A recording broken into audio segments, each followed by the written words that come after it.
Halo sahabat sinema, kembali lagi bersama Inti Sinema. Film yang akan aku bahas di video ini berjudul Missing yang rilis tahun 2023. Berkisah tentang Junbak yang kehilangan ibunya. Suatu hari, ibunya bernama Grace liburan ke Kolombia bersama pacar ibunya bernama Kevin. Tadinya tidak ada yang aneh, hingga Jun menjemput ibunya di bandara tapi ibunya tidak kunjung terlihat. Jun pun memulai pencarian ibunya. Penasaran bagaimana cara Jun dalam menemukan ibunya? Sebelum mulai, bantu Mimin yuk dengan subscribe Inti Sinema supaya Mimin makin semangat buat kontennya. Yuk tonton alur ceritanya hingga akhir.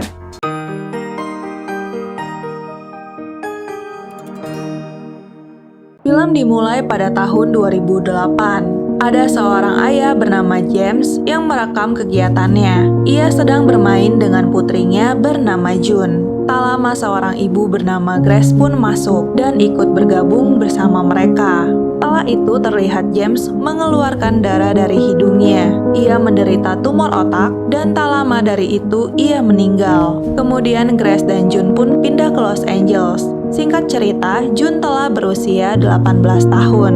Grace sering menggunakan aplikasi Siri dan meminta Siri untuk menghubungi Jun. Di dalam obrolan itu, Grace memberitahukan kepada Jun bahwa ia akan pergi berlibur bersama Kevin, kekasihnya. Grace telah mengirimkan sejumlah uang untuk Jun gunakan dalam keadaan darurat. Selama kepergian ibunya, Heather yang merupakan teman ibunya akan memegang kunci rumah supaya bisa menjaga Jun. Mereka pun sempat berdebat karena Jun merasa sudah besar dan tidak perlu diawasi. Beberapa saat kemudian, Kevin telah datang ke rumah. Jun dan Kevin sebenarnya tidak begitu akrab. Kevin datang untuk menjemput Grace dan pergi liburan bersama ke Kolombia. Grace dan Kevin akan pulang di hari Senin minggu depan. Grace berharap Jun akan datang menjemput mereka di bandara. Dari CCTV terlihat bahwa taksi online sudah datang dan menjemput mereka.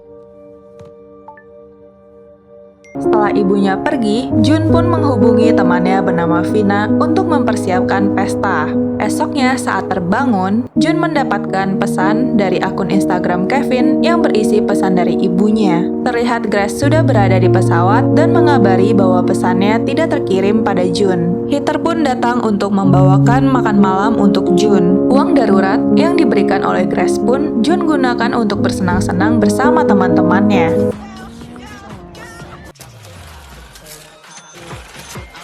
Selama liburan, Grace selalu mengabari Jun melalui Instagram Kevin. Hingga tiba di hari ayah, Jun sangat sedih. Bahkan saat pesta berlangsung, Jun tidak menikmati pesta tersebut. Ia menjadi mabuk berat. Ternyata, ia sangat merindukan sosok ayahnya. Ia pun memposting foto kenangan ia dan ayahnya. Besoknya sudah hari Senin yang merupakan hari kepulangan ibunya. Jun pun harus bergegas menjemput ibunya di bandara. Tapi kondisi rumahnya sangat berantakan karena pesta semalam. Ia pun menyewa petugas kebersihan untuk membersihkan rumahnya. Jun pun telah tiba di bandara, tapi berapa lama pun ia menunggu, ibunya tidak kunjung terlihat. Jun terus mengirimkan pesan dan menelpon ibunya, tapi tidak ada respon. Merasa putus asa, ia pun pulang ke rumah. Dikarenakan khawatir, ia pun mencari nomor telepon hotel yang ditempati ibunya di Kolombia. Resepsionis hotel tersebut berbicara dalam bahasa Spanyol, tapi Jun tidak kehilangan akal dan menggunakan Google Translate untuk bisa berbicara dengan resepsionis itu. Resepsionis memberitahukan bahwa Grace dan Kevin telah meninggalkan hotel tanpa membawa barang-barangnya.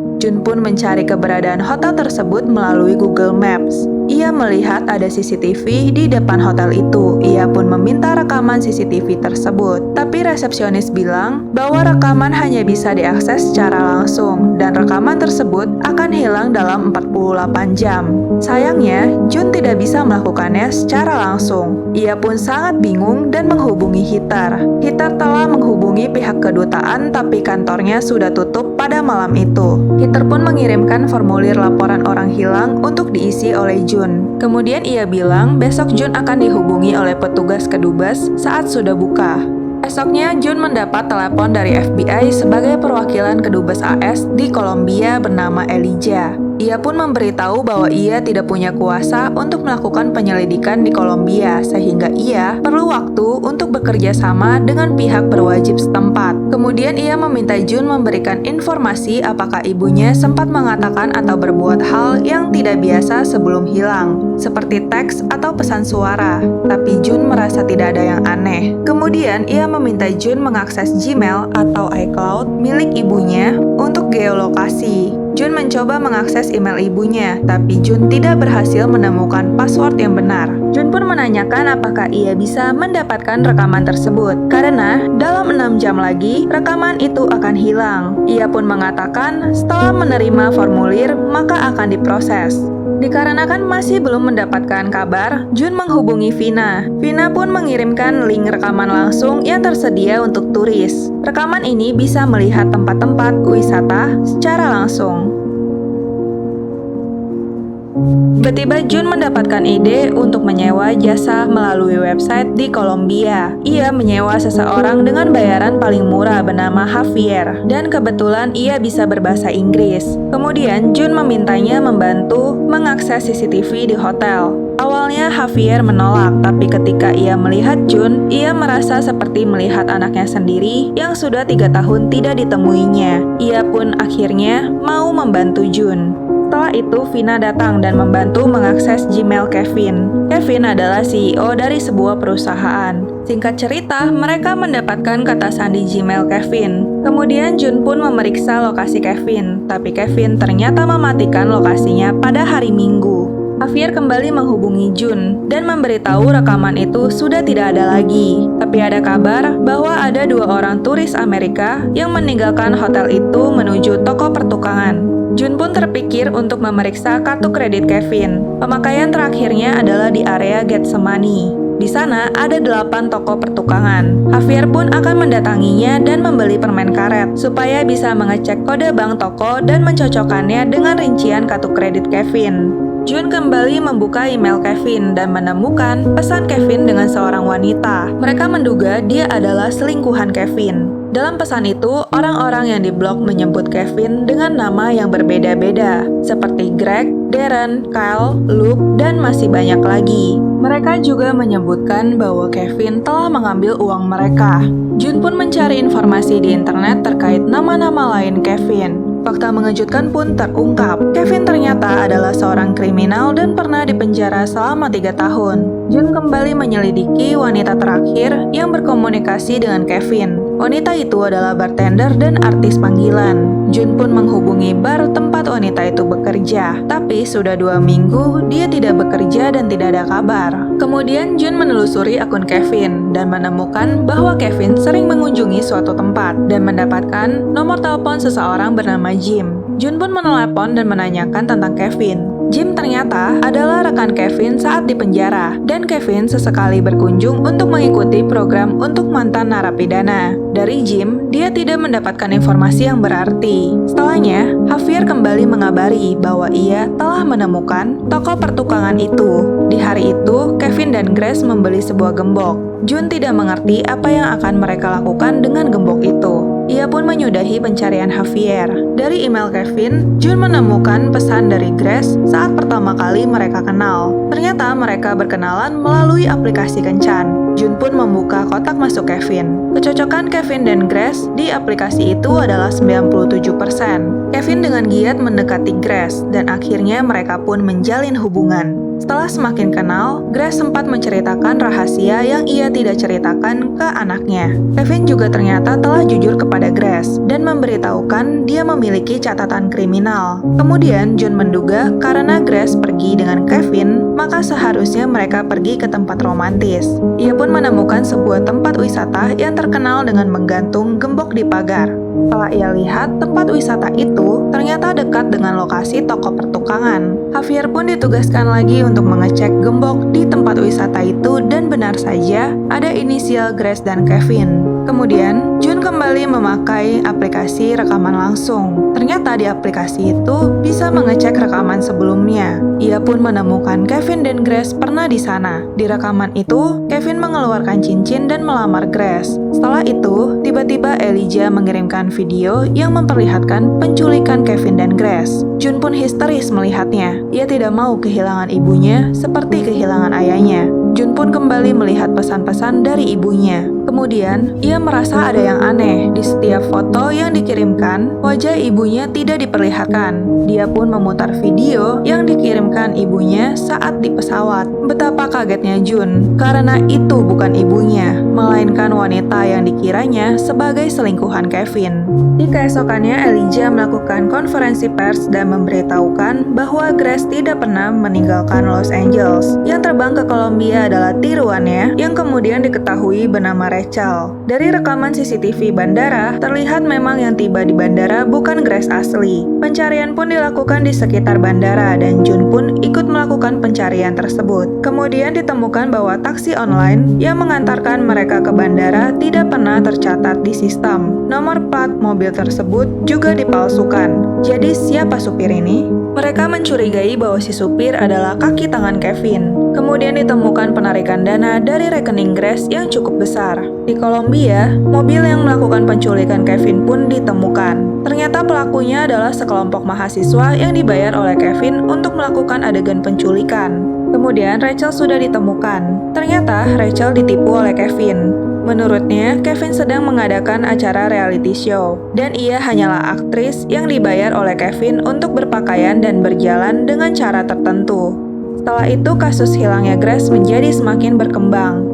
Ternyata Grace memiliki rahasia masa lalu karena ia memiliki nama lain yang ditutupi oleh Hitler yang merupakan pengacara Grace juga. Banyak pihak yakin bahwa Grace membantu Kevin untuk kabur. Jun tidak terima dengan komentar masyarakat. Ia tetap melakukan penyelidikan sendiri. Melalui akun Kevin, dia menemukan sebuah aplikasi pesan bersandi yang dapat menghapus pesan dalam waktu tertentu. Kemudian ia memasukkan email dan kode sandi Kevin. Ia pun berhasil masuk dan melihat riwayat pesannya. Di sana ia menemukan sebuah pesan yang membahas tentang Jun. Ia pun menyamar sebagai Kevin dan menanyakan berapa nomor ponselnya agar ia bisa berbicara. Orang itu memberikan nomor yang ternyata adalah nomor Hitler. Dikarenakan penasaran, ia pun mendatangi kantor Hitler. Jun menggunakan jam tangan pintar yang bisa merekam. Saat itu sudah malam. Jun memasuki ruangan Hitler dan melihat monitor sedang loading penghapusan data. Ini artinya seseorang baru saja di ruangan itu. Kemudian di meja Hitler ada foto-foto Hitler dengan catatan, jika kamu buka mulut maka dia akan mati. Jun pun menemukan kalung Hitler yang berceceran di lantai. Ia juga mendengar suara rintihan. Ternyata Hitler sedang sekarat. Ia sudah meninggal. Elijah beranggapan dengan komputer yang dihapus dan berkas yang hilang, ada kemungkinan Hitler tahu tentang Kevin yang tidak boleh diketahui. Kevin sepertinya mengancamnya dengan foto. Jun merasa bersalah karena Hitler meninggal karena melindunginya. Hal yang mencurigakan adalah jika Kevin masih di Kolombia, siapa yang melakukan hal itu? Di sisi lain diperlihatkan ada seseorang yang memantau Jun dari komputernya. Orang tersebut ternyata meretas komputer Jun dan bisa mengendalikannya dari jarak jauh. Dia membaca pesan Vina yang berisi video penangkapan Kevin yang berakhir tragis karena Kevin berusaha melarikan diri dan kemudian ditembak oleh kepolisian. Kemudian Jun mendengarkan rekaman suara yang pernah ibunya kirimkan kepadanya. Tiba-tiba ia mengingat ibunya sering memanggilnya Junbak. Ia pun segera mencoba mengakses email ibunya lagi, dan ternyata ia berhasil masuk ke akun ibunya. Jun langsung memeriksa lokasi terakhir ibunya yang terputus di dekat bandara. Ia menemukan satu pesan yang diblok dan berisi dia berhak tahu. Jun pun semakin penasaran siapa yang mengirim email itu. Jun kemudian mencocokkan alamat email itu ke email Kevin dan menemukan sebuah pesan berisi website CCTV. Ia pun memasukkan email dan kode sandi Kevin. Kemudian muncullah rekaman CCTV yang berada di 9 titik. Sepertinya ini adalah CCTV si pelaku.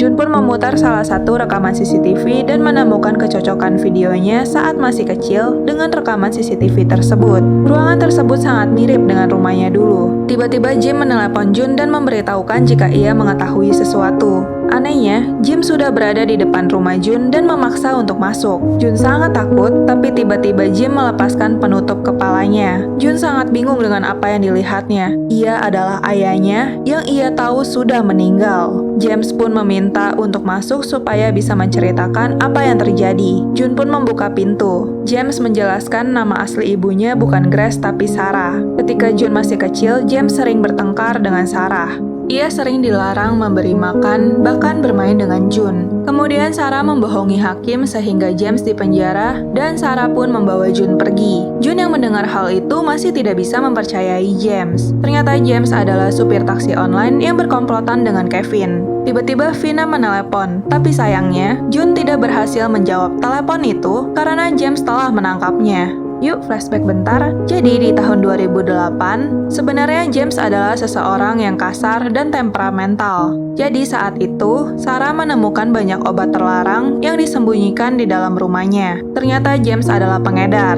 Sarah pun memutar otak supaya bisa menangkap James. Hal ini ia lakukan karena tidak ingin masa depan Jun rusak. Sarah pun melaporkan James ke polisi. James pun ditahan selama 10 tahun dengan dakwaan penyerangan dan kepemilikan barang terlarang. Sarah pun disarankan untuk mengganti nama supaya mereka tetap aman oleh Hitar. Sarah bersama Jun pun pindah ke Los Angeles dan Sarah berganti nama menjadi Grace. Kembali ke masa kini, James telah membawa Jun ke rumah masa kecilnya dan diikat di sebuah kursi. Kemudian James menuju gubuk di belakang rumah. Di sana, ada Sarah yang sedang disekap. Ia memberikan sehelai baju milik Jun. Sarah pun histeris mengetahui putrinya telah ditangkap. Kemudian Sarah berhasil melarikan diri dan mengurung James di ruangan itu. Sarah pun mencari Jun dan mereka pun bertemu. Jun meminta maaf kepada ibunya. Sarah pun memberitahu James adalah orang yang membunuh Hitar. Mereka pun mencoba pergi dari sana. Tiba-tiba James sudah keluar dari ruangan tadi dan mengunci mereka. Jun pun menyadari kamera yang dipasang selalu online dan mengingat jam tangan miliknya. Ia pun menelepon Javier melalui WhatsApp dan memintanya membuka Instagramnya untuk menyebutkan nomor rumah yang ada di belakang foto. Jun pun meminta Javier menghubungi polisi, tapi tiba-tiba baterai jam itu telah habis. James masuk lagi ke ruangan dan meminta Jun ikut dengannya. Sarah terus melindungi Jun dan menghalanginya, hingga Sarah pun ditembak oleh James. Setelahnya, James mencoba mengikat Jun, tapi tiba-tiba leher James pun ditusuk. James segera keluar dan mengurung mereka dari luar. Kemudian James kembali mengakses komputernya untuk mencari rumah sakit terdekat, tapi tak lama ia pun telah tewas. Jun masih terkunci bersama ibunya yang mulai sekarat, tapi tiba-tiba ia teringat dengan ponselnya yang berada di depan komputernya yang masih mengakses website CCTV. Ia pun memanggil Siri untuk memanggil 911. Setelah itu, polisi datang untuk menyelamatkan mereka. Akhirnya, mereka berdua selamat dan menjalankan kehidupan normal. Bedanya, Jun sekarang lebih dekat dengan ibunya. Javier juga telah bertemu kembali dengan anaknya.